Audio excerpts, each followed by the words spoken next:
problem with the Bush lied, people died, when the people making that claim were he was merely repeating what they had said. And so I know that you are very familiar with this frustration I have in light of a conversation you had on a plane trying to explain the consequences of inaction in Iraq and in the war against jihadism as we know it. But here's something that struck me, Colonel, with permission to move ahead just slightly to Sure. John Kerry. He said this about Iran and possibly working with Iran to secure Iraq due to the situation of a common enemy in ISIS, the offshoot of Iraq. Roll it. Look, we're open to discussions if there's something constructive that can be contributed by Iran, if Iran is prepared to do something that is going to respect the integrity and sovereignty of Iraq and the ability of the government to reform. Can you see cooperating with Iran militarily? At this moment, I think we need to go step by step and see what, in fact, might be a reality. But I wouldn't rule out anything that would be constructive to providing real stability, a respect for the Constitution, a respect for the election process, and a respect for the ability of the Iraqi people to form a government that represents all of the interests of Iraq, not one sectarian group over another. It has to be inclusive, and that has been one of the great problems of the last few years. If Iran recognizes that, would you be willing to work with that country? Let's see what Iran might or might not be willing to do before we start making any pronouncements. I think we are open to any constructive process here that could minimize the violence, hold Iraq together, the integrity of the country, and eliminate the presence of outside terrorist forces that are ripping it apart. Colonel? Where do you start with something like that? I mean, you know, John Kerry walks around in what has to be I hope it's not a drug-induced fog, but he certainly, when he pontificates like that, it sounds like he's on some kind of stress reliever or, you know, Valium or something. You know, where to begin? All during the Iraq War, when the American presence there was decisive, we were fighting the Jaish al-Militia, which was basically a Shia insurgent group sponsored by Iran and included technology that was coming from Iran, Iranian fighters in the form of the Quds Force and the Iranian Revolutionary Guard forces who were in Iraq fighting our soldiers. Many of these Jaish al-Mahdi, you know, the Mahdi army people actually went to Iran, where across the border they had large training camps where they train these insurgents and then send them back, including technologies such as explosively formed penetrators, the EFPs, which killed and maimed many of our soldiers. So the idea that Kerry postulates that somehow Iran is going to be a force for stability in the region is bankrupt on its face.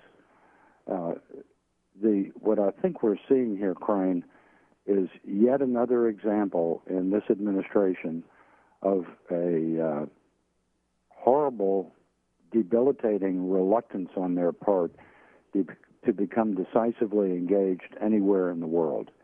All we do now is talk.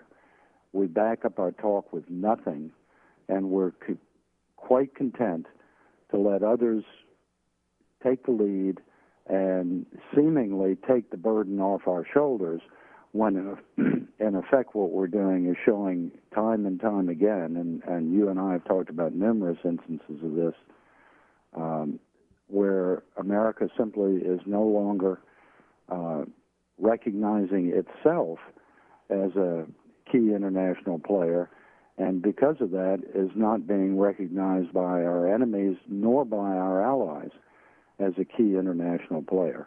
We let the Russians and the Iranians decide what was going to happen in Syria. We let the Russians walk into the Crimea and parts of Ukraine. I mean, the Libyan thing, the infamous leading from behind quote. We can go through all of the, chapter and verse on this, but the fact of the matter is, this administration does not want to get involved, and they're telling everyone loud and clear that wants to listen.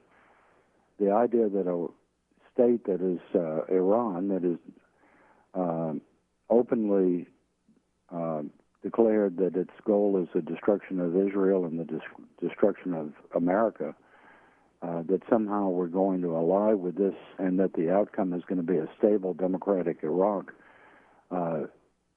is so much of a fairy tale that I think even the Grimm brothers would have passed on this one. So Colonel, what's the? I mean, it does seem to me that they don't have a value, or they don't place a value on Iran's misdeeds and continued support for terrorism. There have been sources, and I know you've been to Iraq, you understand these things fundamentally, but nearly a third of the deaths of American soldiers can be tied to Iran for their support of Shia militias during the war over the last decade. And is it that this administration, John Kerry included, doesn't put a value or has a very different understanding, I'm putting it mildly, of a loss of a single U.S. soldier? Frankly, I don't think they cared. I mean, that sounds like a very harsh statement, and I'm sure some people would take issue with me. They're welcome to. But I think the proof of the pudding, Crane, is in the tasting. Yeah. And we've seen this time and time again. Probably the most recent example was the fiasco in Benghazi, which we've talked about at length, and the idea that even one of their personal friends, Chris Stevens, who was ambassador over there, yes, was thrown to the wolves with this ridiculously stupid story about the video. And Colonel, with permission, we're going to pick that up on the flip side of this with today's news and President Obama's response. I would like to get your response to what he said about the capture of a alleged terrorist involved in the Benghazi attack today. Crane Durham's Nothing But Truth, Colonel Cucullu, our guest to the top of the hour, AFR Talk.